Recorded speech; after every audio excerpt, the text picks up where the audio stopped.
Her ved Teknologisk Institut har vi udviklet et nyt nylonpulver til 3D-print.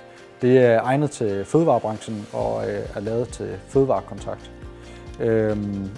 Vi startede med den hvide, som kan bruges til fødevarekontakt, og så gik vi skridtet videre og kom over i den metaldetekterbare, så den også kan detekteres med en metaldetektor.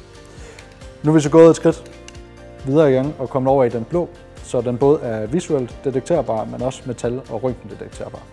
3D-printer er i dag allerede et rigtig godt match til fødevareindustrien. Det kan fx være en griber, hvor du har behov for, at den skal være letvægt, hvor designfriheden kan hjælpe. En anden ting kunne være en ekstruderingslys, hvor du har behov for høj hygiejne, hvor designfriheden også gør, at du kan gå ind og få nogle pæne overflader, så det er nemt at rengøre. Men det nye pulver, som vi har udviklet, som vi kalder for BlueDP, udover de fordele, jeg allerede har nævnt, så får vi en væsentlig forøget sikkerhed. Det gør vi, fordi at det nu er metaldetekterbart, og det er røntgendetekterbart, og det er visuelt detekterbart.